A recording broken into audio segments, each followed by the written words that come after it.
Alors nous allons dans cette vidéo corriger le DM de rentrée de M1 et ce DM est un extrait et une légère adaptation du problème de l'évaluation d'analyse de 2020. Donc on va commencer par la partie 1. Et la première question, il s'agissait de montrer que le module de t à la puissance s est égal à t à la puissance partie réelle de s. Alors qu'est-ce qu'on fait? Il va falloir se ramener à la définition. Donc ça c'est e puissance re de s plus une partie imaginaire de s log de t fois exponentielle avec conjugué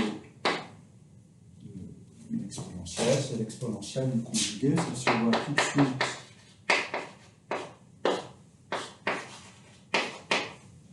sur la série entière. Ensuite, e puissance a, e puissance b, c'est e puissance a plus b. Et quand on fait ça,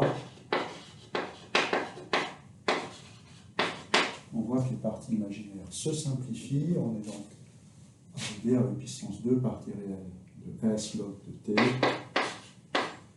C'était à la puissance partie réelle de s2. Puis comme dans un carré que tout est positif,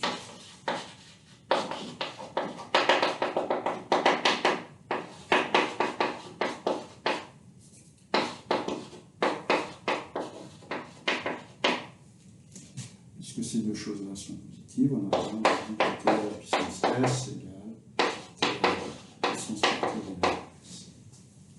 Donc le but de cette question était essentiellement de vous faire manipuler un certain nombre de choses. En utilisant cette définition, on peut aussi voir immédiatement que la dérivée de t à la puissance s par rapport à t, c'est e puissance, on dérive, puissance a log de t, arrive à ce st à la puissance s. La deuxième question, il s'agit de montrer que la somme des moins 1 puissance n sur n, x à la puissance n, converge uniformément sur 0,1. Alors, on a déjà mentionné ceci, c'est une série entière, son rayon de convergence est facile à calculer, c'est 1, et ça vous donne la convergence uniforme sur moins r, mais pas sur moins 1. Et donc, qu'est-ce qu'il faut faire? Il faut utiliser le critère des séries alternées. Et qu'est-ce qu'on fait? On regarde somme de n et q de moins 1 puissance n, t à la puissance n sur n, et il s'agit de montrer que ceci est uniformément petit pour t dans 0.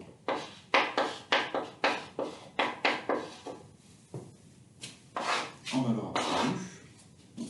Et comme vous dit le critère des séries alternées, et bien, quand vous les alternez, la somme est plus petite que le premier terme. C'est simple à voir, hein, en fait.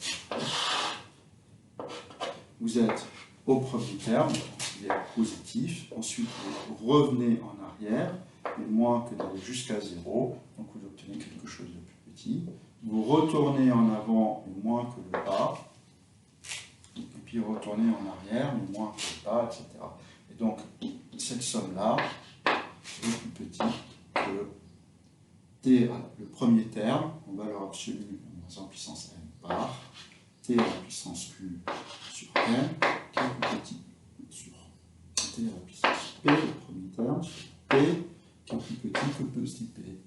Et donc, on a une majoration indépendante de t en 0,1 de quelque chose qui tend vers 0. Et donc, ça vérifie le critère de convergence uniforme, le critère de Cauchy de convergence uniforme pour la norme infinie.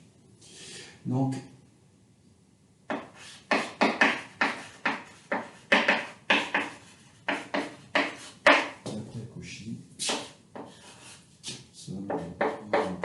n, t à la puissance n sur n.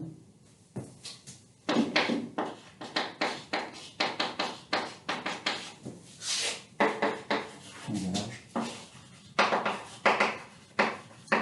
uniformément sur 0.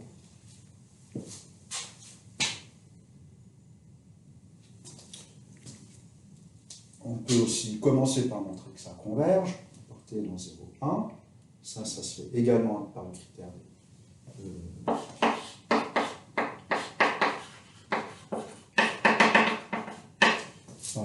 de série alternée.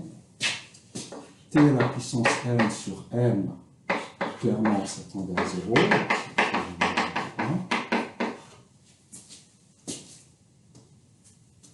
Ça tend vers 0. Ça décroît, alors ça c'est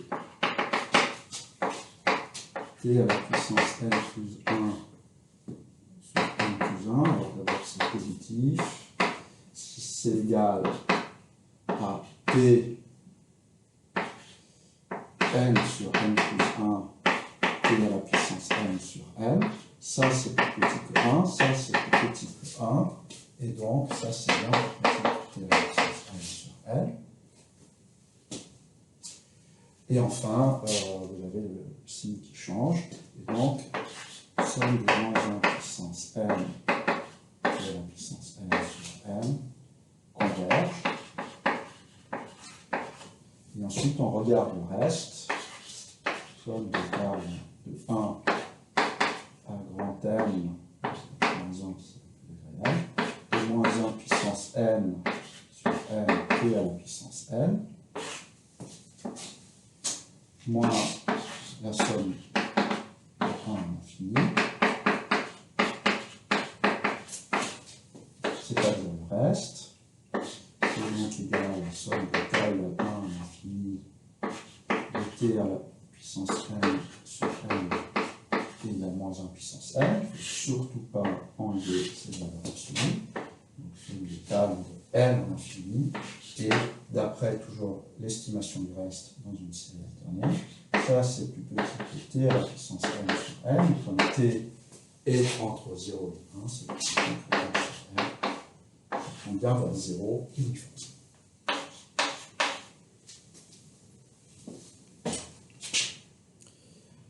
Le rayon de convergence, après,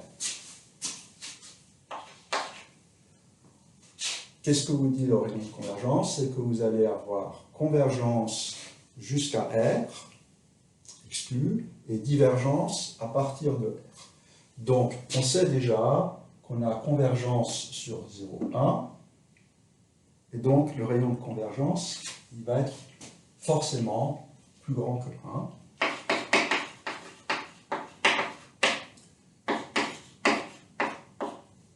Et enfin, tout ce qu'il suffit de voir, c'est que moins 1 puissance n, t à la puissance n sur n, tend vers plus l'infini quand on est vers l'infini, si le t est strictement plus grand que 1. Ça, c'est tout que r. Il y a évidemment plein d'autres façons de le faire, alternatives. Qu'est-ce qu'il suffit de voir? Il suffit de voir par exemple que en t égale à moins 1, on a la série somme des 1 sur n qui diverge.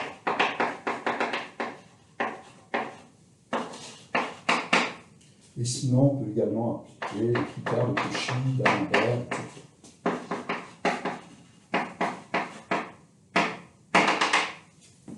Dans tous les cas, le rayon de convergence, c'est là.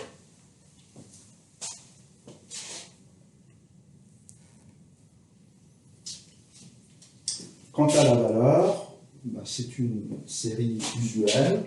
Le plus simple, c'est de se rappeler 1 sur 1 en t, qui est la somme de la série géométrique.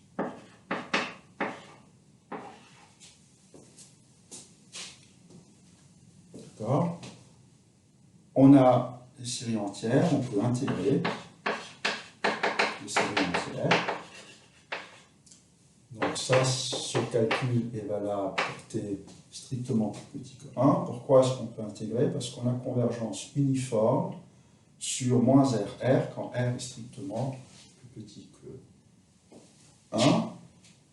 Et donc, on peut intervertir l'intégration de la sommation. Quand on intègre 1 moins t, on trouve moins log de 1 moins t.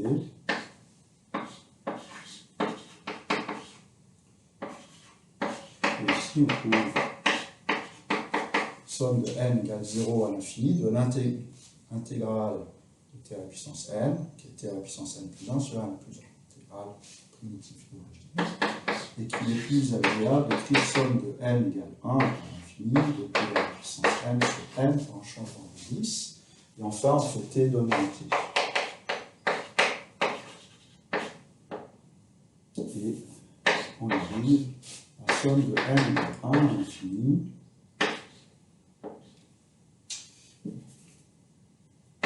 de moins 1 puissance n, et n qui est à la puissance n, égale moins log de 1 moins t. Alors, on va décaler un peu. Voilà, continuer. Et la question d'après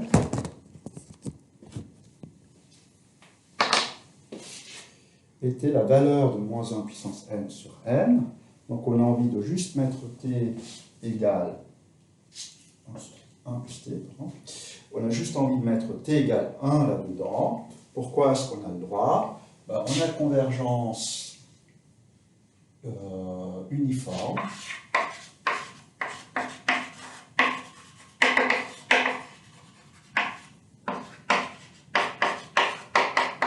sur 0,1.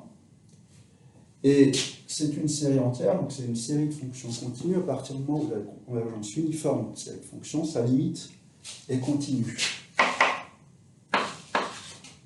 Donc somme de cette fonction-là, qui est la limite,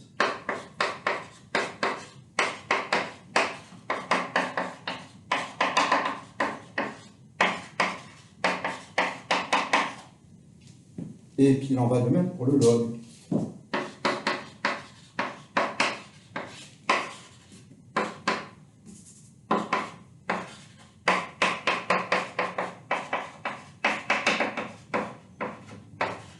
Une fonction continue en 1, appelons cela étoile.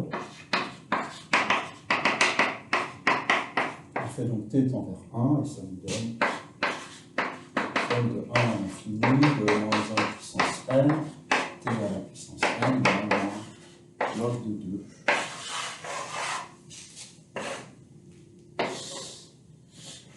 Voilà le résultat de la question 2. Au passage, si vous avez un petit doute sur le signe, il n'y a qu'à regarder, le premier terme est négatif, puis positif, négatif, positif, mais décroissant. Donc avec le petit raisonnement qu'on a fait tout à l'heure, on doit bien trouver une valeur négative, ce qui est le cas ici.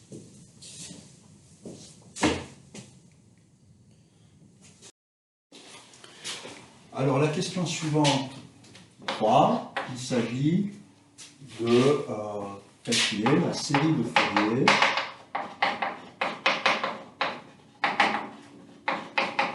de la fonction qui a x associe partie fractionnaire de x dans un i, comme on n'a pas de nom de sujet, on va ça s'appellera phi. Et la première chose qu'il faut faire, c'est tracer cette fonction, ce qui est toujours un bon guide pour la suite. Et cette fonction, en fait, elle va partie fractionnaire partie fractionnaire de x est la fonction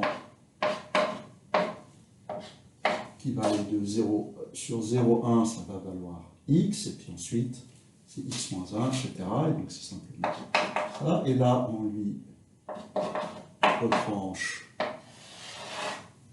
1. Et plusieurs choses qu'on peut remarquer immédiatement. La partie fractionnaire de x, c'est x moins sa partie entière. La première chose, c'est qu'on remarque que ça, c'est un parabolique. si j'ajoute 1 à x, je rajoute la même chose à la partie fractionnaire. Et ce qui est un tout petit peu plus subtil, donc partie fractionnaire de x n'est pas impair, mais la fonction phi est impaire. Voilà.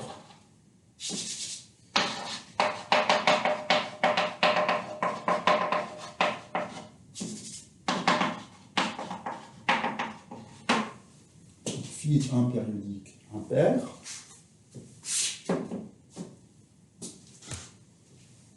En effet, qu'est-ce qu'il faut remarquer? C'est que la partie fractionnaire de moins x, c'est moins x moins la partie entière de moins x, et la partie entière de moins x, ça va être moins x plus 1. Et donc, phi de moins x va être x plus 1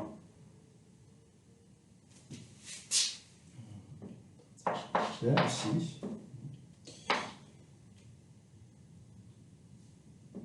Et donc, oui, je n'ai pas terminé mon calcul.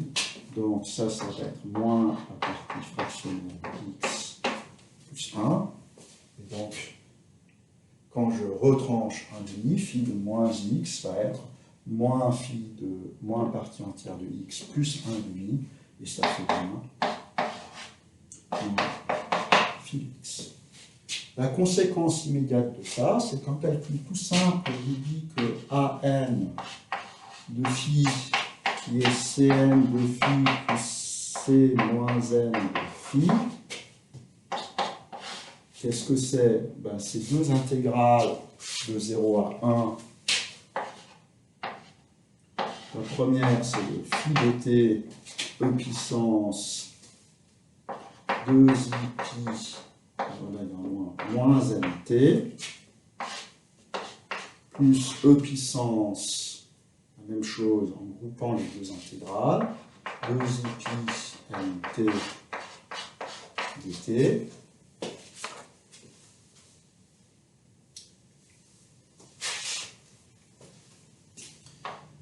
Ça, c'est 2 fois le cosinus, donc ça va faire 2 fois intégrale de phi de t, cosinus 2 pi nt dt. Et ce qu'il faut reconnaître ici, c'est que ça, c'est un périodique. Et quand on intègre une fonction impériodique sur un intervalle de 1, peu importe où il commence. Et comme on a de la parité en jeu, on commence par mettre des bornes symétriques. Et maintenant, qu'est-ce qu'on voit? Il n'y a pas de calcul à faire, ça c'est impair. Quand vous intégrez une fonction impaire, c'est pour un intervalle symétrique, vous trouvez 0. Le même calcul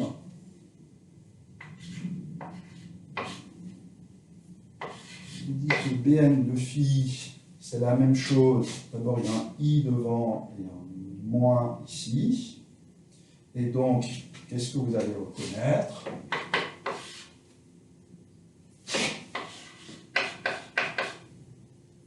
T i e puissance moins 2 pi nt moins e puissance 2 pi nt dt. Et là, vous allez reconnaître 2 fois le sinus.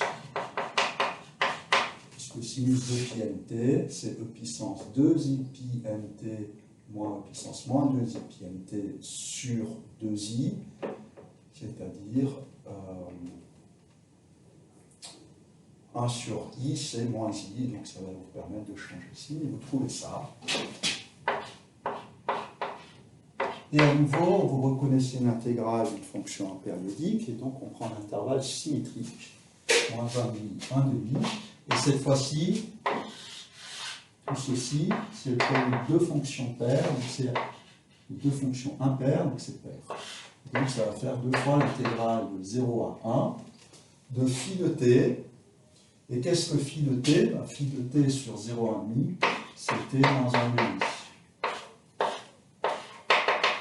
Sinus de pi t, dt. Je vous rappelle aussi qu'ici n est également 1, puisque n égale 0, ceci va tout entre 0. Et donc, qu'est-ce qu'on va faire? Tout simplement une intégration par partie. Pour cette intégration par partie, on va dériver ça et intégrer ça. Et donc, on va avoir le terme tout intégré.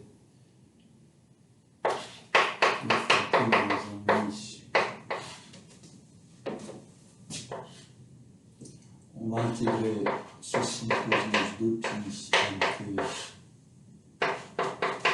sur n entre 0 et 1,5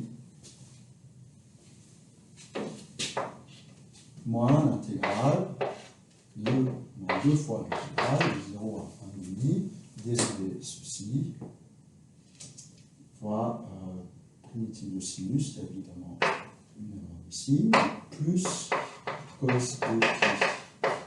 t sur n dt.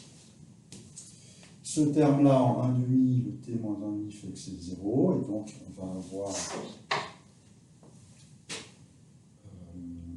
0,5 et moins, il y a 3 moins 1. Les deux se simplifient, et en 0, ça vaut 1, donc c'est 1 sur pi n, moins 1 sur pi n, c'est ce que vous allez avoir en 0, plus 1 sur pi n, et cette fois-ci, il faut intégrer ceci, 2 pi n t sur 2 pi n, et entre 0 et 1,5, et là, qu'est-ce qui va se passer? En 1,5, ça va faire sinus pi n, qui vaut toujours 0, et en 0, ça va faire sinus 0, ça fait 0. Et donc, on trouve moins 1 sur pi n. La conclusion de ceci, c'est que la série de Fourier de phi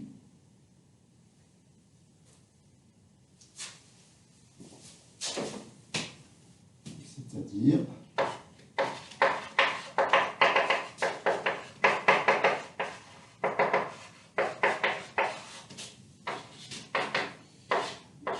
c'est donc simplement les AN sont 0, donc c'est somme de n de 1 à l'infini de moins 1 sur pi n sinus de pi n t. Maintenant, il nous reste une dernière chose à faire. Il reste à voir dans quel sens ceci converge. Alors, une série de Fourier, ça peut diverger. La continuité, déjà, n'est pas vraie. Mais ici, qu'est-ce qui va se passer? On va avoir convergence simple.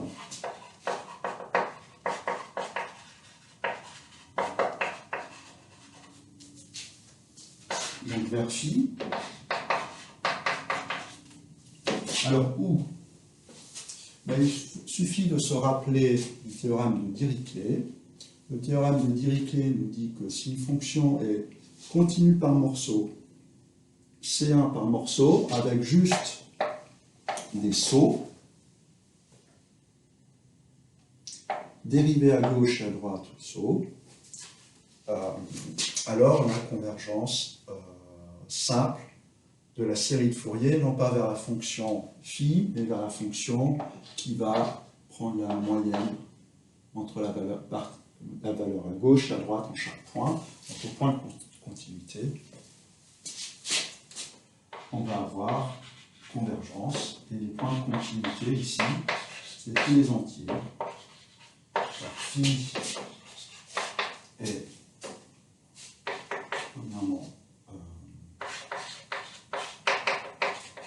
continue sur R de Z, continue à droite et à gauche sur Z, et c'est un par morceau. Le théorème correspondant, il lui a vérifié.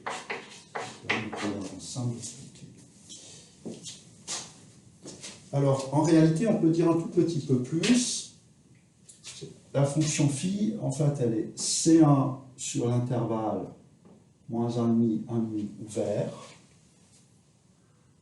Et donc, on peut utiliser le principe de localisation qui va nous dire qu'on a convergence uniforme sur tout intervalle sur lequel la fonction est C1, tout intervalle fermé. Donc, on va avoir convergence uniforme sur moins R, sur A, on va dire A1 moins A strictement plus petit que 1,5, plus un entier. Donc, on va avoir convergence uniforme ici, ici, etc. Et ça, c'est un point un peu plus subtil. Alors, on va passer à la question 4, et le but de la question 4 est d'étudier la convergence de cet intégrale-là et de la calculer. Alors, pour la convergence, c'est assez simple. Il faut commencer par identifier les problèmes. La fonction qui a t donne sinus t sur t, le sinus cardinal.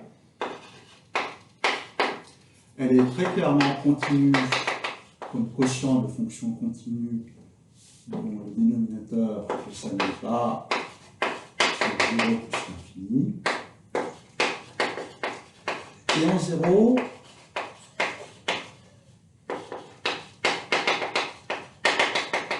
on a un prolongement par continuité, tout simplement parce que sinus t sur t, sinus t est équivalent t, donc sinus t sur t tend vers 1. Et donc, il n'y a de problème qu'en plus l'infini. En plus l'infini, qu'est-ce qu'il faut faire? On va prendre a plus grand que 1, on va regarder l'intégrale de 0 à grand A de sinus t sur t dt, et il va falloir faire tendre a vers l'infini, montrer que la limite existe. Et le plus simple, c'est de commencer par couper à 1 et de faire une intégration par partie. Donc, primitive de sinus moins cos. Alors, pourquoi on coupe en 1? Ben, tout simplement parce que moins cos t sur t n'a pas de limite quand t tend vers 0, enfin plutôt tend vers moins l'infini. Alors, on pourrait se débarrasser de ce problème en prenant comme primitive 1 moins cosinus t, c'est ce qu'on a fait dans la vidéo sur le rappel sur l'intégration. Donc, ensuite, on a le terme tout intégré, moins l'intégrale de 1a, donc de moins cos t sur dérivé de t sur t moins t au carré, donc le cos t sur t au carré dt. Et ceci a bien une limite. Alors, ceci a une limite quand a tend vers plus l'infini, car cos t sur t au carré est plus petit que 1 sur t au carré, et intégrale de 1 à plus l'infini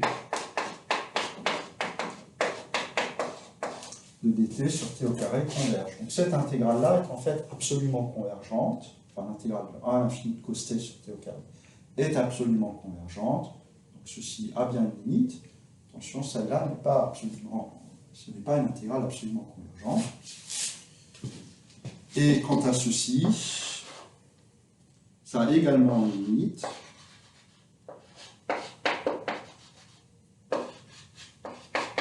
quand A tend vers plus l'infini, en l'occurrence, vous allez avoir moins cos A sur A, ça tend vers 0, moins plus cos 1. Ça tend vers cosinus 1. Bon, alors ça nous dit simplement que l'intégrale de 0 à l'infini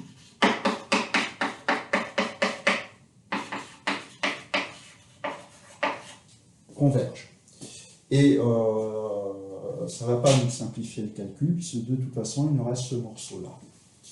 Alors là, le sujet du DM va différer du sujet de la grecque. Pour la grecque, le calcul va s'effectuer via le calcul de résidus. C'est une méthode plus efficace que celle qu'on va exposer maintenant, mais qui est conceptuellement plus difficile, qui nécessite de maîtriser un peu les fonctions holomorphes, de savoir ce qu'est un résidu, de savoir ce qu'est une intégrale de contour.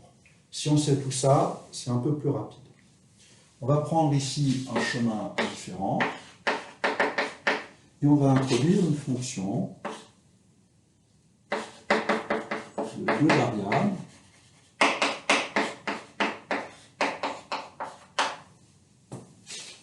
on va simplement introduire e puissance moins xt. En d'autres termes, nous allons calculer la transformée de la place de sinus t sur t.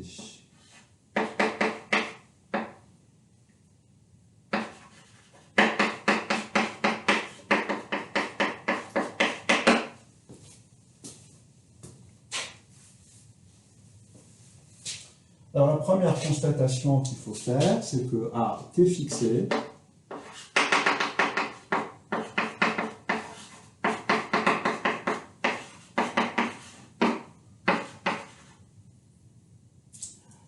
cette fonction-là est C1. Alors sur R, on va s'intéresser pour l'instant qu'à 0 plus l'infini. Et on va en fait calculer grand F. La première chose, on va montrer que f, grand F, est elle-même de classe C1. Et pour ça, on va utiliser le théorème de Lebesgue. Donc, on a une fonction C1 qu'on va intégrer. Pour obtenir une fonction C1, il suffit d'être capable de la majorer, ça va lui donner la continuité, et de majorer la dérivée partielle par rapport à x. Et si on fait une majoration, il suffit de se rendre compte que sinus t étant plus petit que t, ce morceau-là est plus petit que 1, et donc on va avoir une assez bonne majoration par e puissance moins xt, sauf en x égale 0, où ceci n'apporte aucune décroissance. Et celle-là, ce morceau-là, je vous rappelle que cette intégrale n'est que semi-convergente, donc on ne pourra pas appliquer le théorème de Lebesgue en 0. Bon, quoi qu'il en soit, on fixe A positif, et pour x plus grand que A, f de tx est plus petit, donc, puisque ce morceau-là est plus petit que 1, c'est plus petit que e puissance moins xt, et là on va utiliser le fait que t est positif, pour dire que ceci est plus petit que e puissance moins at. Et intégrale de 0 à plus l'infini de puissance moins at converge. Voilà une fonction intégrale. Ça ne marche pas pour a égale 0, puisqu'ici on a une intégrale de 1, qui est donc divergente, mais quand a est positif, tout va bien. On a une domination par une fonction intégrale, et le théorème de convergence dominé, c'est plutôt son corollaire, qui est le théorème de continuité de Lebesgue, nous dit que grand F est continu sur A plus l'infini.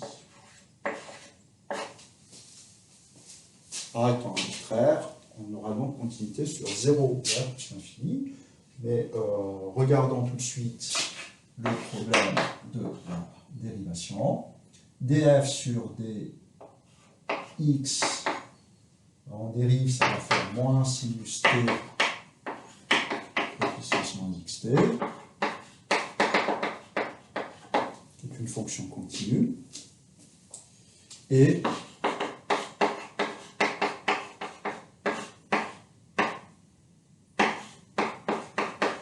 à nouveau, df sur dx, sinus est plus petit que 1, donc en valeur absolue, c'est plus petit que puissance moins xt. Et x est toujours plus grand que a, et t est toujours positif, ça c'est plus petit que e puissance moins t, qui est toujours intégral. Donc le théorème de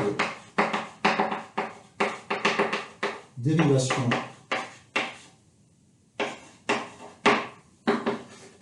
de Lebesgue nous dit que grand F est C1 sur A plus l'infini.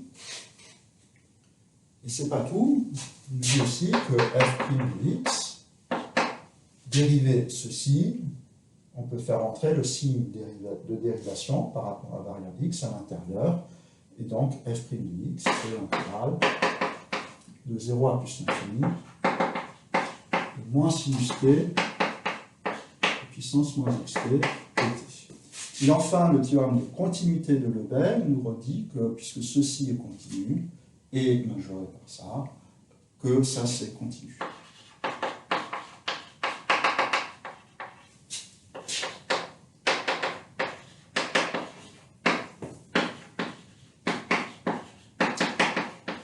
En résumé, f est C1 sur A plus l'infini, et ceci pour tout A positif.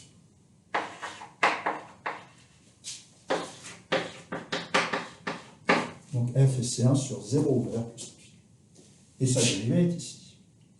Et maintenant, on est en mesure de calculer cette dérivée. La façon la plus rapide de faire cela, c'est de remarquer que sinus t, c'est la partie imaginaire de puissance it, et l'intégrale d'une partie imaginaire, c'est la partie imaginaire de l'intégrale. Donc, on va sortir aussi le moins. F' de x, c'est donc moins partie imaginaire de e puissance it, e puissance moins xt. Et donc, on groupe ces deux exponentielles. Et maintenant,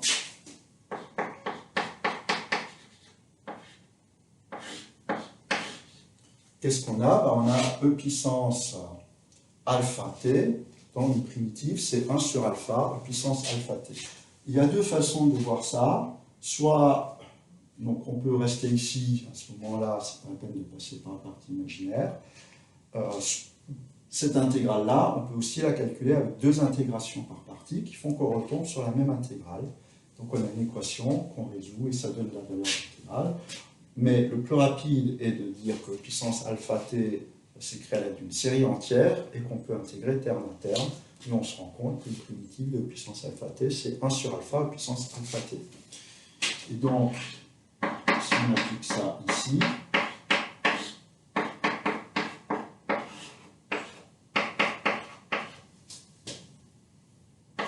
on va arriver à e puissance moins ix fois t sur i moins x. Évidemment, tout ça converge, il n'y a pas de problème de convergence. Et on se le remarque ici, en plus l'infini, e puissance it, c'est un nombre de module 1, mais e puissance moins xt tend vers 0. Et i moins x, 1 sur i moins x, plutôt tend vers 0 également.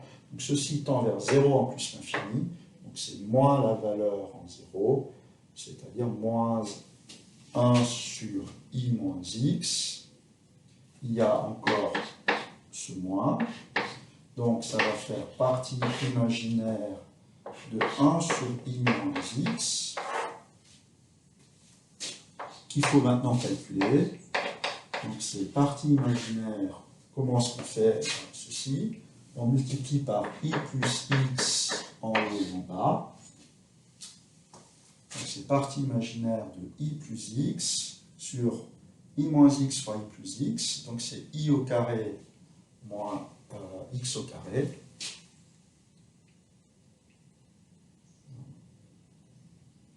Oui, c'est ça. C'est-à-dire moins x au carré plus 1. Le moins je le sors. Et donc, on trouve moins 1 sur x au carré plus 1. Alors, décalons un petit peu la caméra pour continuer.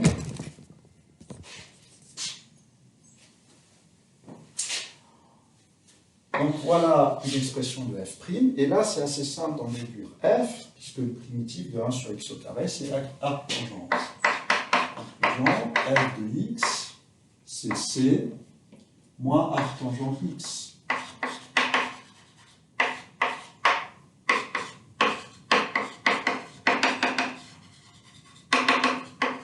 Et c, il faut le déterminer. Et quand on revient à l'expression, qu'est-ce qu'on va faire? On aimerait bien mettre x égale 0, mais ça, c'est précisément ce qu'il faut qu'on sache faire. Je vais réajuster un petit peu. Voilà, donc, si on voulait mettre x égale 0, il faudrait déjà savoir calculer ça, ce qui est le but ici. Et donc, le plus simple, c'est de faire tendre x vers l'infini. Pourquoi? Parce que ça a le bon goût de tendre très vite vers 0. Et si je reprends mon inégalité ici, je peux appliquer le théorème de convergence de ligne. F de Tx tend vers 0 quand x tend vers plus l'infini, à t fixé. Et il y a juste une exception, c'est t égale 0. Et t égale 0, sinon c'était positif. T égale 0, c'est un ensemble de mesures nulles, donc ça ne pose aucun problème. On a bien f de tx tend vers 0 presque partout. F de tx est plus petit que la puissance moins 1t, moins 1. Oui, moins 1t. X est plus grand que A, et là, il n'y a rien à dire. De toute façon, on va tendre vers l'infini. On peut même mettre A égale 1 si on veut. Et donc, convergence de ligne. F de x tend vers l'intégrale de 0 à plus l'infini. La limite de l'intégrale, c'est l'intégrale de la limite. On peut dire 0. Et qu'est-ce qu'on a ici?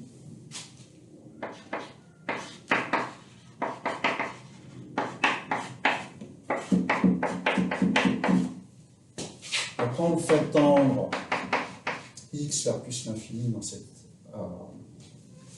identité, c moins arc tangente x tend vers c moins pi sur 2, petit arc tangente, en plus l'infini tend vers pi sur 2. Et donc vous avez c moins pi sur 2 égale à 0. Et donc voilà votre expression de f de x, c pi sur 2. Voilà.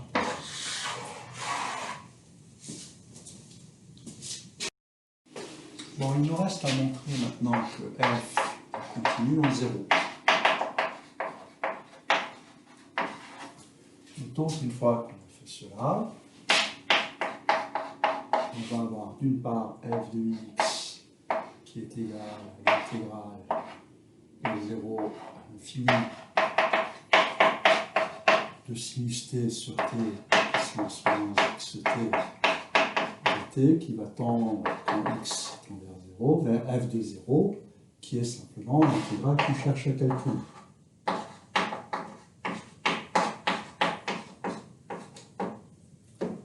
Donc ça c'est la continuité de f en 0, f de x tend vers f de 0, et d'autre part le calcul qu'on vient de faire, donc f de x c'est pi sur 2 moins arc tangente x, qui bien évidemment tend vers pi sur 2 quand x tend vers 0, et donc on aura égalité ici. On aura donc déterminé l'intégrale complète d'état. Alors, quelle est la difficulté? Ben, la difficulté, c'est que on voudrait faire tendre x vers 0 là-dedans, sous l'intégrale, sinus t sur t, puissance moins xt, tend bien vers sinus t sur t quand x tend vers 0. Malheureusement, si on veut dominer ça, valeur absolue de sinus t sur t, puissance moins xt, ben, c'est simplement borné par sinus t sur t, et en valeur absolue, ça c'est une intégrale qui va diverger. Donc il nous manque une absolue convergence, et cette absolue convergence ne posera aucun problème si on n'intègre pas jusqu'à l'infini, il n'y aura pas de problème d'absolue convergence, hein, puisqu'on a quelque chose de continu, mais ce problème est infini, et quand on a démontré la convergence de cette intégrale-là, on avait transformé cette intégrale semi-convergente en une intégrale absolument convergente par une intégration par partie. Et donc on va essayer de faire la même chose. Alors la première chose, c'est qu'on va écrire f de x égale l'intégrale de 0 à 1 de f de x de t plus l'intégrale de 1 à l'infini de f de x de t, ça va être f1, ça f2, et f de tx, je rappelle que c'est cette fonction. Donc, pour f1, il n'y a aucun problème. Hein, on a x donne f de tx et continue. Et puis, en valeur absolue, c'est plus petit que 1. Donc, par qui est intégrable sur 0,1. Et donc, par le théorème de continuité de Lebesgue, c'est bien que f1 est continu. Alors, pour l'intégration par partie de f2, ça va être un peu difficile de trouver une primitive. Hein. En fait, on va chercher une primitive de cette fonction-là. En fait, le plus simple, c'est de faire ce qu'on a déjà fait, c'est d'écrire sinus t égale partie imaginaire de puissance it. Et donc, f2 de x va être la partie imaginaire de l'intégrale de 1 à plus l'infini. Donc, de e puissance it, e puissance moins xt qu'on regroupe.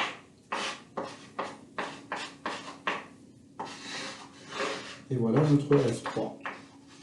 Et maintenant, ce qui est bien, c'est que c'est facile de faire l'intégration par partie, puisqu'une primitive de cette fonction-là, on la connaît. f3 de x par une intégration par partie, ça va être l'intégrale de e puissance i moins xt, c'est e puissance i moins xt sur i moins x. Et puis on va sortir ici, entre 1 et l'infini. Réglons tout de suite le problème de l'existence de ceci. En plus l'infini, ça, c'est son module, c'est e puissance moins xt est plus petit que 1. Ça ne dépend pas de t, donc il n'y a pas de problème. Quand t tend vers plus l'infini, ça tend donc vers 0. Donc il y a bien une limite en plus l'infini, en l'occurrence 0. Quant à la valeur en 1, c'est simplement e puissance i moins x sur i moins x. Et la seule chose qui nous intéresse vraiment, c'est que ceci soit continu. Donc ça, c'est le premier terme d'intégration par partie, moins intégrale. Alors, on va sortir le 1 sur i moins x, intégrale de 1 à l'infini, de e puissance i moins x t, et dérivée sur t, moins 1 sur t au carré, le moins on le sort, et avec le moins de l'intégration par partie, ça fait un plus. Et donc on en arrive à ceci. Ce terme-là est bien évidemment continu. Quant à celui-là, on va appeler ça g de x. Et ce qu'on remarque, c'est que est fixé x d'une g de x continue.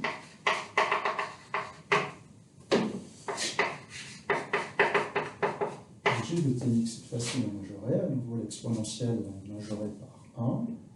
La puissance it est devenue 1, et puissance moins xt, comme x et t sont positifs. C'est dans le pas 1. Ça, c'est plus petit que 1 sur t au carré. Et maintenant, puisqu'on intègre entre 1 et l'infini, 1 sur t au carré est une fonction intégrale. Et du coup, ça, d'après le def, toujours en termes de continuité de z, ça aussi c'est continu, donc f3 est continu.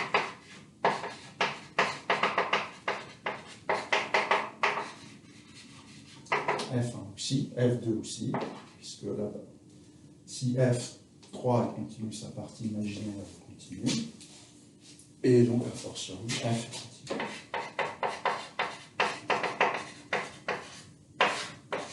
Et donc, nous voulons montrer l'intégrale de sinus t sur t dt entre 0 et l'infini, c'est égal à. Voilà qui termine la première partie.